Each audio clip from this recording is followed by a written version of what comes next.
नमस्कार, राज्यों की जंग में आपका बहुत बहुत स्वागत है। बठिंडा से मैं हूं शरद शर्मा और लखनऊ से मेरे साथ जुड़ रहे हैं मेरे सहयोगी सौरभ शुक्ला। शुरुआत करते हैं यूपी की महाभारत के साथ।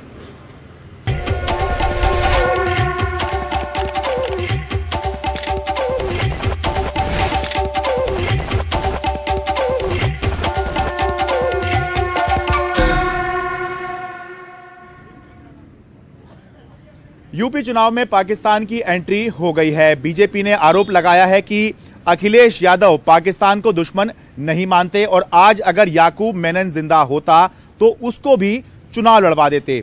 इस पर और बाकी दूसरे मुद्दों पर अखिलेश यादव का क्या कहना है, यह जानने की कोशिश की हमारे सहयोगी सौरभ शुक्ला ने। देखिए अखिलेश यादव की उनकी ये खास बातचीत। आप मुंबई रहते हो, बिहार रहते हो, कलकत्ता रहते हो, लखनऊ रहते हो, कहीं भी रहते हो, इस वक्त बात सिर्फ हो रही है कि उत्तर प्रदेश में क्या होने वाला है। कहते हैं 2024 लोकसभा चुनाव का रास्ता होता है 2022 विधानसभा यूपी से गुजर के। लड़ाई जबरदस्त है। योगी बनाम अखिलेश यादव की बात हो रही है। कह रहे हैं इस बार लड़ाई दोनों की सीधी, और जिनसे सीधी लड़ाई है वो हमारे साथ हैं अखिलेश यादव, समाजवादी पार्टी के प्रमुख, पूर्व मुख्यमंत्री। अखिलेश जी बहुत बहुत शुक्रिया हमसे बात करने के लिए। बहुत बहुत धन्यवाद सर, कल आपकी पार्टी ने लेटर लिखा इलेक्शन कमीशन को। उन्होंने लिखा कि ओपिनियन पोल्स बैन होने चाहिए। ऐसा क्यों चाहते हैं कि ओपिनियन पोल्स बैन हो जाएं? देखिए, ओपिनियन पोल और चुनाव से पहले होना उनका, ये ओपिनियन पोल नहीं है, ये ओपीएम पोल है। ओपीएम पोल इसलिए मैं कह रहा हूं कि जब इनके विधायक गांव में नहीं घुस पा रहे हैं, विधायक पीटे जा रहे हैं, सांसद कूटे गए, सबसे बड़ी आदत डिप्टी सीएम को अपमानित होना पड़ा। जिस पार्टी के विधायक, सांसद, मंत्री, उप मुख्यमंत्री इस तरीके से अपमानित हो रहे हो, जनता उनके खिलाफ खड़ी हो, ओपिनियन पोल क्या दिखा रहे हैं? इसलिए मैंने कहा ये ओपिनियन पोल नहीं है, ये ओपीएम पोल है। पता नहीं किस नशे में लोग क्या दिखा रहे हैं, क्या आंकड़े पेश कर रहे हैं। तो आपको सर्वों पर भरोसा नहीं है जो इनके नतीजे आ रहे हैं? नहीं, आप मुझे बताइए, कोई समझदार आदमी मुझे बताए, इनके विधायक गांव में नहीं घुस पा रहे हैं। हाथरस अलीगढ़ में इनके विधायकों का विरोध हुआ। इससे पहले जब किसानों के 3 काले कानून थे उस समय लगातार विरोध हुआ इनका। उसके बाद प्रधानमंत्री जी की रैली हुई, वो खाली गई। उत्तर प्रदेश में जितनी रैलियां की गई वो सब सरकारी रैलियां थी। डीएम पत्र लिखते थे पीडब्ल्यूडी विभाग को, डीएम पत्र लिखते थे रोडवेज विभाग को कि बस का इंतजाम होना चाहिए, आपकी सरकारी गाड़ियों का इंतजाम होना चाहिए, तब भीड़ होती थी। वो सरकारी रैलियां थी। जो पार्टी सरकारी रैली कर रही हो, जिसकी चुनावी सभाएं खाली रही हो, विधायक सांसदों को अपमानित होना पड़ रहा हो, डिप्टी सीएम को अपमानित होना पड़ रहा हो, तो आप क्या समझते हो ओपिनियन पोल? क्या सच होंगे ओपिनियन पोल? और महंगाई बताइए कितनी है।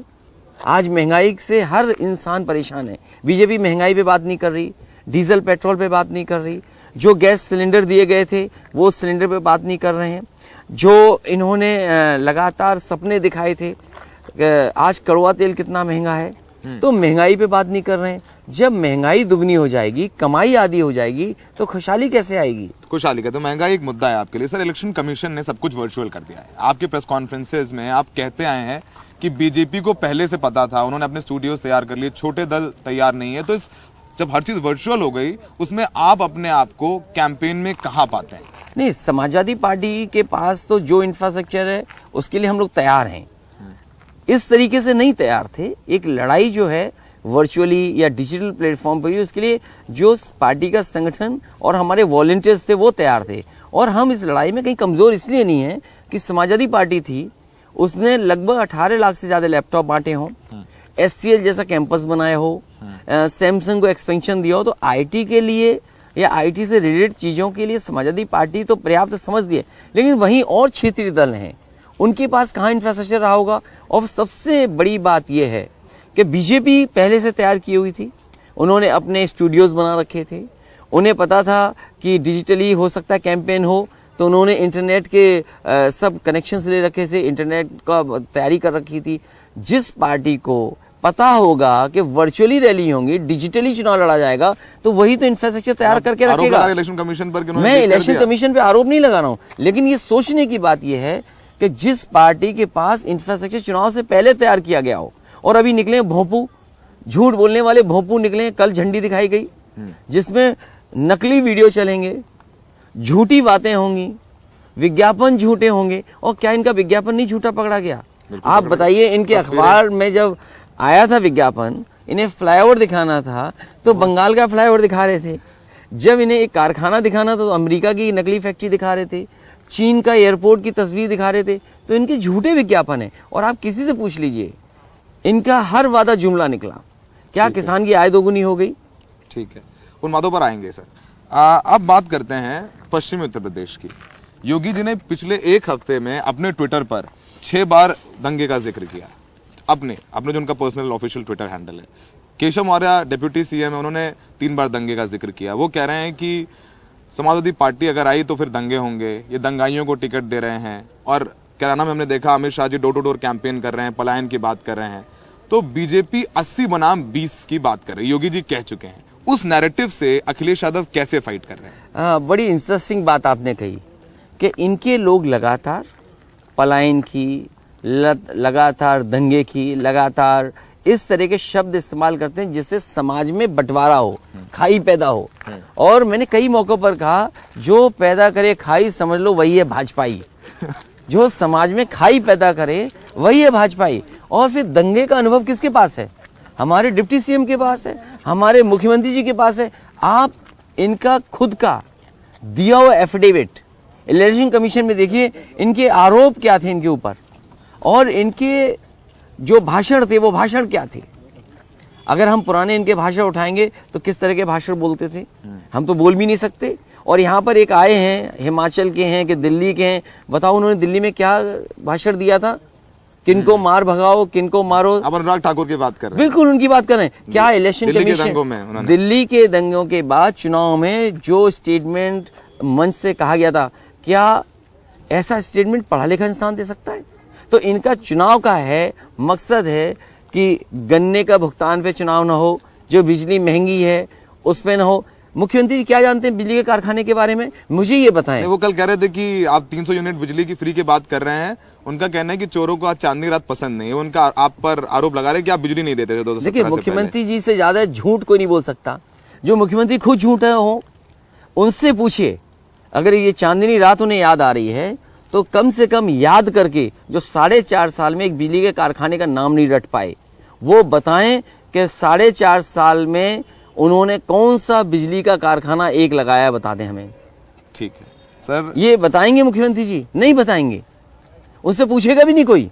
मैं चाहूंगा कि कोई न कोई उनसे ये पूछे कि अपने 4.5 साल के कार्यकाल में कौन सा बिजली का कारखाना लगाया। एक कारखाना बताएं जो बिजली का कारखाना लगाया उन्होंने। लेकिन बिजली का बिल महंगा दिया, और जैसे ही समाजवादी पार्टी ने तय किया कि हम 300 यूनिट फ्री देंगे, उसी समय उन्होंने बिजली के बिल को आधा करने का फैसला लिया। तो जब आधा आप आखिरी वक्त कर रहे हो, क्या 4.5 साल में जो आपने बड़ा बिजली का बिल लिया है, क्या जनता को वापस करोगे आप? वो सर, अब तो पाकिस्तान की भी एंट्री हो गई। आज संबित पात्रा आए थे, जो राष्ट्रीय प्रवक्ता है, लखनऊ में प्रेस कॉन्फ्रेंस करके गए।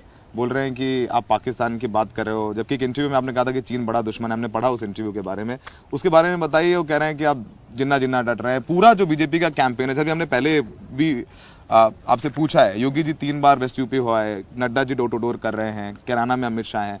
तो ये जो नैरेटिव है पाकिस्तान जिन्ना, फिर वही सवाल आपसे कि बीजेपी घूम फिर के हर दूसरे दिन इस बात को लेकर के आती है। भारतीय जनता पार्टी को अपनी चीजें याद करनी चाहिए, और उन्हें ये याद करना चाहिए कि एक समय पर उन्होंने कहा था कि हवाई चप्पल पहनने वाला हवाई जहाज पे चलेगा, हवाई चप्पल पहनने वाला हवाई जहाज पे चलेगा। आज तक कोई हवाई जहाज पे नहीं बैठ पाया गरीब, और हवाई अड्डे बेच दिए, हवाई जहाज बेच दिए। और जहां तक सवाल पाकिस्तान और चीन को लेकर के है, उन्हें कम से कम पहले CDS बिपिन रावत जी ने क्या कहा था, उन्हें कम से कम जो CDS उन्होंने बनाया, जिनको वो सम्मान करते हैं, पूरा देश सम्मान करता है उनको, उनसे पूछिए कि उन्होंने क्या कहा था। क्या उन्होंने ये नहीं कहा? हमारे पहले CDS बिपिन रावत जी ने कई इंटरव्यूज में कहा, और आप गूगल कर सकते हैं अभी, उन्होंने कहा कि अगर कोई दुश्मन है हमारा नंबर 1, तो हमारा चीन नंबर 1 दुश्मन है। क्या अरुणाचल के पास नया गांव नहीं बस गया? लद्दाख को लेकर के हमें कितना प्रेस के सामने जवाब देना पड़ा, न जाने हमारी जमीनें कितनी छीन ली गई। तो हमारा दुश्मन नंबर 1 और नंबर 2 दुश्मन, बड़ा दुश्मन, छोटा दुश्मन, सवाल वो है। लेकिन भारतीय जनता पार्टी पहले CDS जो बने थे उनका भी स्टेटमेंट नहीं पढ़ते हैं, जो लोग ये बात कह रहे हैं उनसे कहिए कि तुरंत अपने बनाए हुए सीडीएस बिपिन रावत जी का स्टेटमेंट पढ़ें, उन्होंने क्या कहा, और जो बिपिन रावत जी ने कहा वही मैंने कोट किया है। आपने बिपिन रावत जी को कोट किया कि मैंने यही कहा, क्योंकि सीडीएस का कहना कौन नहीं मानेगा। अगर सीडीएस जितने बड़े जनरल हैं, अगर वो कोई स्टेटमेंट देंगे, क्या मैं उनका स्टेटमेंट कोट नहीं कर सकता? भारतीय जनता पार्टी को क्या तकलीफ है कि मैं सीडीएस बिपिन रावत जी का स्टेटमेंट कोट कर रहा हूं? उन्हें क्या तकलीफ है इससे? उन्होंने उतना वो क्लिप निकाल के वायरल कर दिया। नहीं, मैं इसीलिए तो मैं कह रहा हूं, मैं जब इंटरव्यू दे रहा हूं और आप मुझसे सवाल पूछ रहे हो, तो भारतीय जनता पार्टी को ये तकलीफ है कि बिपिन रावत सीडीएस जो थे, पहले हमारे सीडीएस हैं, उन्होंने जो कहा, उनका मैंने स्टेटमेंट कहा, तो उन्हें क्या तकलीफ है भारतीय जनता पार्टी के लोगों को? और भारतीय जनता पार्टी लोगों की याददाश्त कमजोर हो तो उन्हें तुरंत पहले सीडीएस बिपिन रावत जी का स्टेटमेंट पढ़ना चाहिए। तो पाकिस्तान के मुद्दे पर जो बयान है आप कह रहे हैं कि वो बिपिन रावत जी को आपने कोट मैं ये कह रहा हूं भारतीय जनता पार्टी को, मैंने उनके ही सरकार के बनाए हुए पहले सीडीएस का स्टेटमेंट दिया है और उन्हीं को बात को मैं मान करके बोल रहा हूं। क्या वो पहले सीडीएस बिपिन रावत जी ने स्टेटमेंट दिया, जो तमाम जनरल समय समय स्टेटमेंट देते हैं, उसका मैं मानूं या ना मानूं, ये भारतीय जनता पार्टी जवाब दे। Sir, Keshav Maurya deputy CM आप पर लगातार रोज एक नया ट्वीट कर देते हैं। वो कहते हैं कि आप लिस्ट क्यों जारी नहीं कर रहे हैं, आप अनाउंस क्यों नहीं कर रहे हैं अपने कैंडिडेट की लिस्ट। उनका कहना है कि आप माफियाओं और दंगाइयों को टिकट दे रहे हैं, इसलिए आप अनाउंस नहीं कर रहे हैं। हम भी जानना चाहते हैं सर, आप क्यों अनाउंस नहीं कर रहे हैं? आपने पहली लिस्ट तो अनाउंस की थी। डिप्टी सीएम इस तकलीफ में है, कोई ऐसा प्रत्याशी ना मैं दे दूं उनके सिरातू विधानसभा जो उन्हें हरा दे। अब मैं ये कहना चाहता हूं कि ऐसा प्रत्याशी दूंगा जिससे डिप्टी सीएम हार जाएं, और अगर मुझे भी साइकिल चलानी पड़ी तो मैं जाकर के उनकी विधानसभा में साइकिल चलाऊंगा कि यही जिम्मेदार हैं जिन्होंने उत्तर प्रदेश को बर्बाद कर दिया, और पिछड़ों के साथ जो अपमान हुआ है वो यही है, क्योंकि इन्हें स्टूल मिला पूरे 5 साल। सर, आपने सवाल का जवाब नहीं दिया। ये तो ठीक है, आपने राजनीतिक बात बोली है, लिस्ट क्यों नहीं देते हैं, अनाउंस करते हैं? हमें भी, हम जर्नलिस्ट को भी चाहिए। जो चुनाव लड़ रहे हैं, हम लोग भी एनालिसिस करेंगे। जो चुनाव लड़ रहे हैं उनको ए और बी फॉर्म मिल रहा है, हाँ, वो जाएंगे अपना फॉर्म भरेंगे और सूची भी आ जाएगी इस समय पर।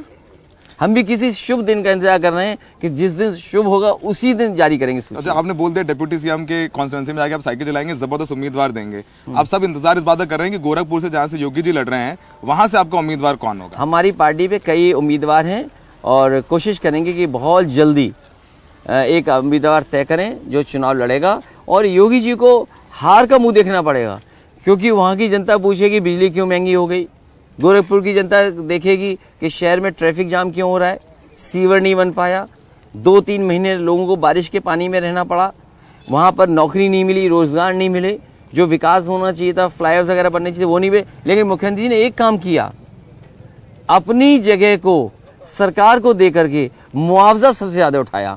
उत्तर प्रदेश के इतिहास में किसी मुख्यमंत्री ने इतना अपनी जमीन का मुआवजा नहीं उठाया होगा जितना हमारे बाबा मुख्यमंत्री ने मुआवजा उठाया है। बाबा मुख्यमंत्री ने मुआवजा उठाया है। सर, अब बीजेपी के पास एक और मुद्दा है। अपर्णा यादव चली गई बीजेपी, वो पूर्व मुख्यमंत्री नेताजी मुलायम सिंह जी के पैर छूते उन्होंने फोटो ट्वीट की है, उसके भी बीजेपी वाले संदेश निकाल रहे हैं। तो अपर्णा यादव को आपने रोका नहीं, टिकट नहीं दिया, हुआ क्या? नेताजी वो हैं जिन्होंने बीजेपी को कई बार हराया और बीजेपी को रोका, और जो लोग गए हैं ये चुनाव से पहले आना जाना लगा रहता है। समाजवादी लोग किसी के घर में झगड़ा नहीं कराते हैं, अगर हम चाहें तो हम भी किसी के घर वाले को ले सकते हैं, लेकिन कई बार हम लोगों ने रोका है किसी के घर वाले से झगड़ा नहीं कराएंगे। लेकिन घर में झगड़ा कराने का काम, समाज में झगड़ा कराने का काम, समाज में खाई पैदा करने का काम कोई करता है तो भारतीय जनता पार्टी। सर, एक दिलचस्प सवाल आपसे बात करते करते आ गया।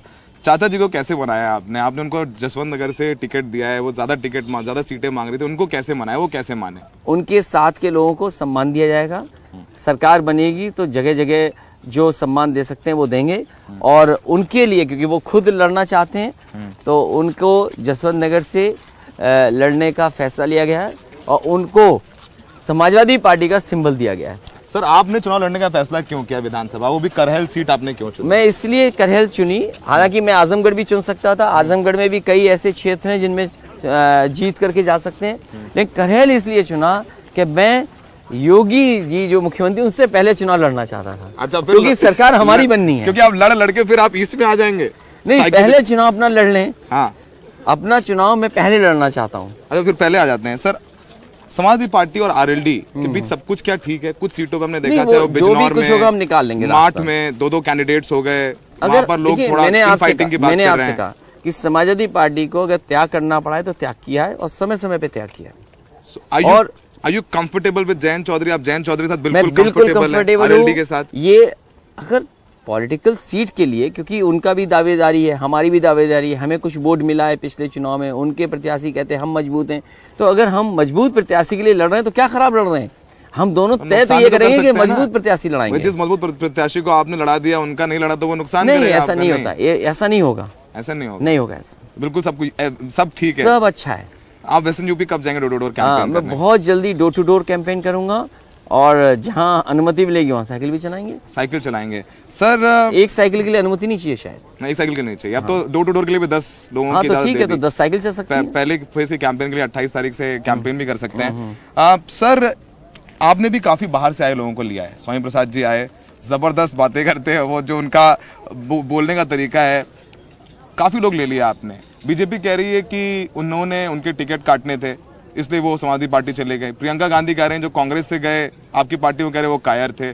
तो आप उन लोगों को कैसे अकोमोडेट करके साथ में ले आए? आप कह रहे थे कि किसी का घर नहीं तोड़ते आप। नहीं, ये बात तो मैं भी कह सकता हूँ कि जो भारतीय जनता पार्टी आरोप लगा रही है, आरोप मैं भी लगा सकता हूँ, लेकिन जो अगर कोई आना चाहेगा पार्टी में तो उसको तो स्वीकार करेंगे। अगर पार्टी में आकर के उसके सहयोग और समर्थन से हमारा जनाधार अगर बढ़ता है तो स्वाभाविक है कोई भी पॉलिटिकल पार्टी लेगी उनको।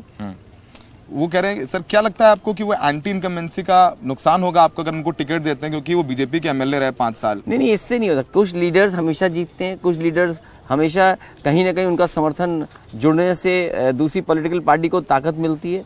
तो ये कहना गलत है कि किसी के आने से कोई नुकसान होगा, नहीं, उनके आने से व्यापक समर्थन मिलने जा रहा है। सर, हमने देखा है कि आप कि जो इस बार जो आपके एड्स कैंपेन है बड़े इंटरेस्टिंग इनोवेटिव हैं।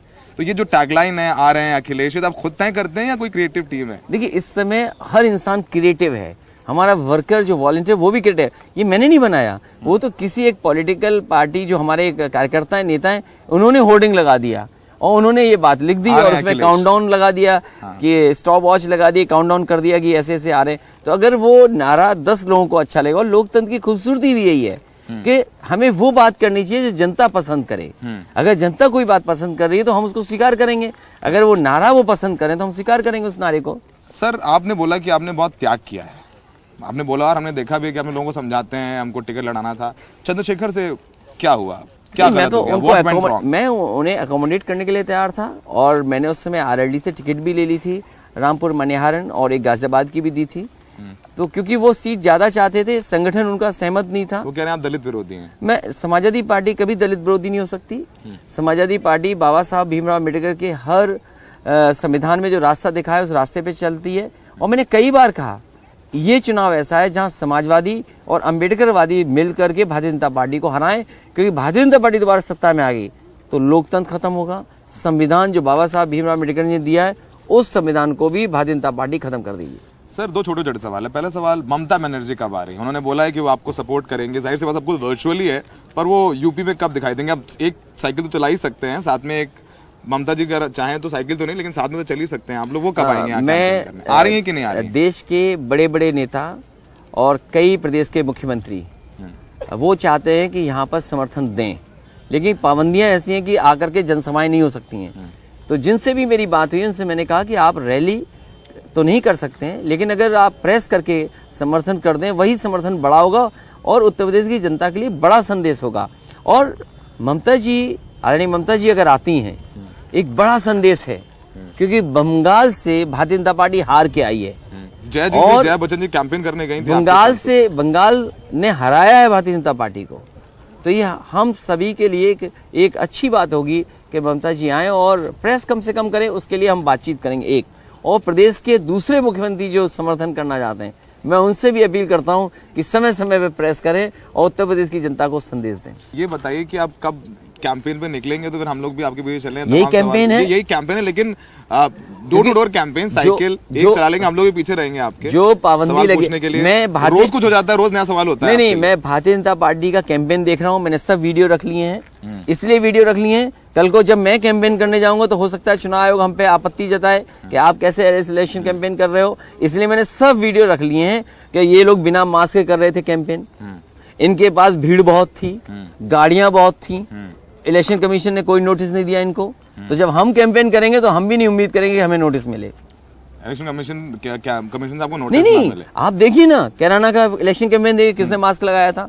गाजियाबाद का देखिए मुख्यमंत्री जी का कितनी गाड़ियां थी, कितनी भीड़ थी। अगर इन लोगों को नोटिस नहीं मिला है तो कल जब मैं जाऊंगा तो हमें भी नोटिस नहीं मिलना चाहिए। इसलिए हम इनके बाद जाएंगे प्रचार करने के लिए। क्योंकि इनका देख लो, कब आएगा आपका? हमारा आएगा जब भारतीय जनता पार्टी का घोषणा पत्र आ जाएगा। जो घोषणा पत्र इन्होंने पिछला घोषणा पत्र कूड़ेदान में फेंका, अब इंतजार है मुझे कि नया घोषणा पत्र कब लाएंगे, और जब ये लेके आएंगे उसका समाजवादी पार्टी का घोषणा पत्र आएगा। स्टेप बाय स्टेप स्ट्रैटेजी के साथ चल रहे हैं आप? नहीं, कोई स्ट्रेटेजी नहीं है।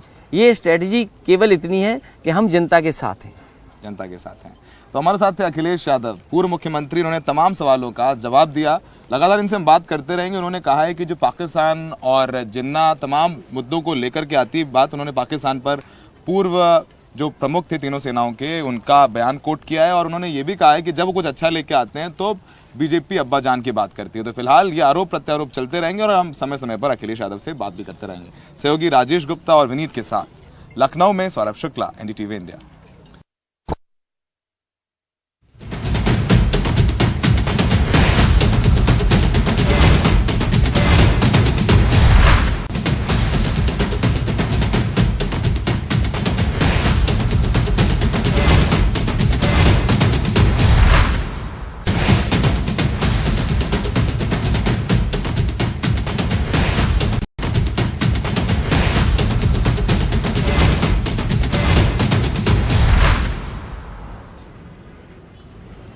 कोरोना नियमों का उल्लंघन करने के आरोप में भगवंत मान को चुनाव आयोग ने नोटिस दिया है। भगवंत मान कल धुरी गए थे और वहां पर जाकर उन्होंने चुनाव प्रचार किया था। भगवंत मान धुरी सीट से चुनाव लड़ रहे हैं और आम आदमी पार्टी के पंजाब के मुख्यमंत्री पद के उम्मीदवार भी हैं।